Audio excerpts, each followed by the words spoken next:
अस्सलाम वालेकुम viewers, welcome to my kitchen. मैं हूं नाज और आप देख रहे हैं मेरा चैनल नाज किचन सीक्रेट्स। व्यूअर्स, कैसे हैं आप? अल्लाह आपको अपने हिफ्ज़ व अमान में रखे। आज मैं आपके लिए मटन चाम की रेसिपी लेकर आई हूं। ये बहुत ही लजीज बनती है। ये बहुत ही इजी रेसिपी है, इसे ज़रूर ट्राई कीजिएगा और ट्राई करने के बाद फ़ीडबैक ज़रूर दें कि आपकी रेसिपी कैसी बनी। चलें तो इसे बनाना स्टार्ट करते हैं। बिस्मिल्लाहिर्रहमानिर्रहीम। मटन चाप फ्राई के लिए हमें ये चीज़ें रिक्वायर्ड हैं। हमने हाफ़ kg चाप ले ली है। इसके अलावा हमने हाफ़ छोटा प्याज लिया है। प्याज थोड़ा ही सही लेकिन ज़रूर डालना चाहिए। 2 टेबलस्पून हमारे पास कॉर्नफ्लोर है। इसके अलावा 1 टेबलस्पून हमारे पास बेसन है जिसे हमने तवे पर रोस्ट कर लिया है।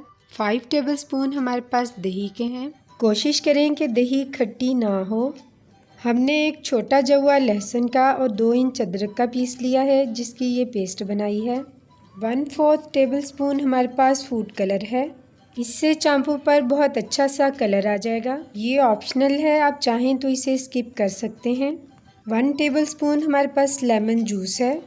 1 टीस्पून कसूरी मेथी है और 1 टीस्पून ही हमारे पास चाट मसाला है। इसके अलावा ये मसाले हैं जो हमने मटन चाप फ्राई में इस्तेमाल करने हैं।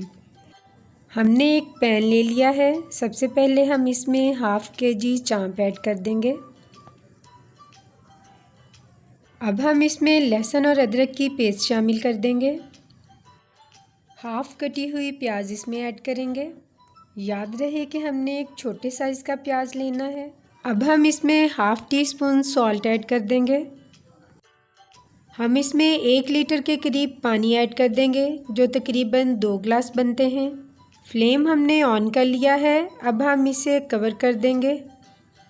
आप चाहें तो इसे कुकर में भी रख सकते हैं। विसल स्टार्ट होने के बाद मटन के लिए 4 मिनट काफ़ी होंगे।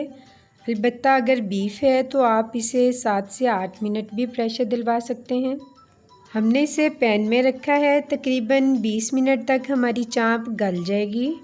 इस वक्त फ्लेम हाई है। जैसे ही पानी बॉयल होना शुरू होगा हम फ्लेम को लो कर देंगे और 20 मिनट तक हम इसे लो फ्लेम पर पकाएंगे। 20 मिनट हो चुके हैं। अब हम लिड उठाकर इसे चेक कर लेते हैं। चाप हमारी गल चुकी है लेकिन इसमें थोड़ा सा पानी है क्योंकि हमने इसे दम वाले फ्लेम पर रखा था। अब हम फ्लेम हाई करके पानी को खुश्क कर लेंगे। याद रहे कि हमने चाप को 95% तक गला लेना है। पानी खुश्क हो गया है। अब हम इसका मसाला तैयार कर लेते हैं। सबसे पहले हम दही ऐड कर लेंगे। अब 1 टेबलस्पून इसमें बेसन ऐड करेंगे जो हमने तवे पर रोस्ट किया था। अब हम इसमें 2 टेबलस्पून कॉर्नफ्लोर ऐड करेंगे। 1 टीस्पून कसूरी मेथी ऐड करेंगे। हाफ़ टी स्पून हम इसमें सॉल्ट ऐड करेंगे। हाफ़ टी स्पून सॉल्ट हम चाप में पहले से ऐड कर चुके हैं। 1 टीस्पून रेड चिल्ली ऐड करेंगे। हाफ़ टी स्पून इसमें हल्दी जाएगी। 1 टीस्पून रेड चिल्ली फ्लेक्स डालेंगे। 1 टीस्पून कुटा हुआ धनिया ऐड करेंगे। 1 टीस्पून इसमें ज़ीरा डालेंगे और 1 टीस्पून ही चाट मसाला इसमें जाएगा। 1 अदद लेमन का जूस है जो तकरीबन 1 टेबलस्पून है। फूड कलर में हमने थोड़ा सा पानी ऐड किया है, अब वो हम इसमें शामिल कर देंगे।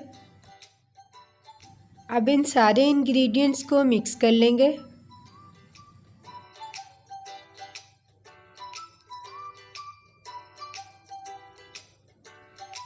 हमारा मसाला तैयार हो चुका है। अब हम इसमें चाप ऐड कर लेते हैं।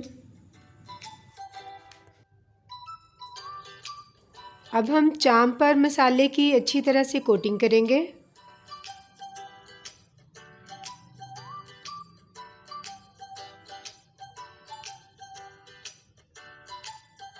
कोटिंग हमने अच्छी तरह से कर ली है। अब हम इसे फ्राई करेंगे। एक कढ़ाई में हमने घी ले लिया है जिसे हमने मीडियम गर्म कर लिया है। अब हम 1 बाय 1 चाप इसमें डालते जाएंगे। चाप चूँकि गली हुई है इसलिए हमने इसे बहुत ज़्यादा देर तक फ्राई नहीं करना है। फ्राई करते हुए हमने फ्लेम मीडियम रखना है।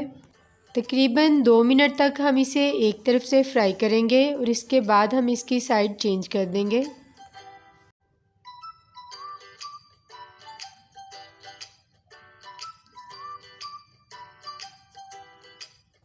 हमारी चाम फ्राई हो चुकी है। अब हम इसे किसी प्लेट में निकाल लेंगे।